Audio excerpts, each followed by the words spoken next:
I do. So I own Luna Coffee Bar in downtown Great Falls. Okay. It is. Okay. Not my first time running for, or being in a civic role, but it's my first time running for office. Okay. So my work for the last 25 years of my life has been in community development and building, as well as I've worked heavily in senior upper management of corporate America, as well as owning small businesses. And how those all connect is using social entrepreneurialism, so profits from companies to build communities and strengthen infrastructure. With that said, I do have a degree in public relations, medical public relations from Montana State University Billings. I also have a post-grad master's degree in applied psychology and another in applied ontology. Okay. I just love local government and diving more and more. I moved back to Great Falls 6 years ago, and getting more and more involved in local communities, you understand the importance of local government and how that impacts your community, but is often not the focus of most people within that community. So as I got involved, I began seeing more and more a need to build better relationships and strengthen coalitions. Ultimately, though, what caused me to run this election cycle as opposed to maybe next year is just watching as the community overwhelmingly voted to fund our library, and no matter how it shook out, the spirit of that agreement was broken. And I strongly believe, whether you agree with it or not, what your constituents in your community wants to have happen, that's what we do. I would really, top priorities, community building, relationship strengthening between us and like Maelstrom Air Force Base, and us and our county and state governments as well. There's a huge need right now to focus on the economy of Great Falls, so affordable living, whether that be rent, mortgage, food, just the overall cost of living, taking a look at the causes of our homeless or unhoused population, taking a look at addiction and substance use. So building programs around that to help strengthen our community to be safer. It's a whole approach of the metaphor of, when the plane's crashing and they tell you to put your mask on before someone else's, is the city of Great Falls needs to put their mask on first, and taking a look at those priorities. Ultimately, what it comes down to is one, and that's we have a lot of great theories, but continuing to build strategic plans based in quantitative and qualitative data to make a 1, 3, 5, and 10-year plan for these issues. It's been very interesting. I've been enjoying talking with people about this. Personally, it is a safety hazard to have fireworks being lit off like they are, so I do believe some sort of reform is needed. Personally, I am going to go with, how we vote as a city.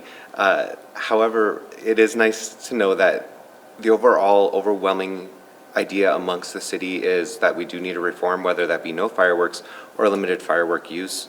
And so my personal opinion is I do agree with the current initiative that is on the ballot to limit fireworks within the city limits. However, whatever we vote, that's what we're going to go with. Okay, that's great. It's incentivizing anything from developers to current landlords. Right now, we're seeing massive, rent amounts in this town compared to our average income, and that can get lost in the data as far as, we're about on par with the rest of the state or the nation. However, you have to take a look at how much the average Great Falls person is making, what they're getting for that rent amount. So encouraging responsible landlords, encouraging development that is affordable across the board.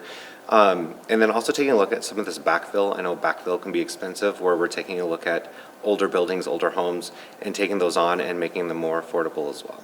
Okay. I don't think so, and I think that's a concern that we have across the board have felt.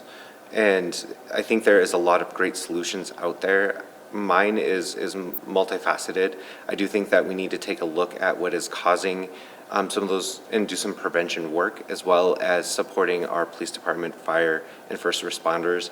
I don't think this is an either-or conversation where there's going to be one right answer. I think there's quite a bit there. And looking at how we can approach this from a money standpoint, is that's where we have to reach outside of our current solutions and see what is out there, and know that this is probably going to be a long-term solution as opposed to a quick fix. There's quite a few out there, and I love the idea of private and public coming together on this. There are some organizations like NeighborWorks or House Great Falls.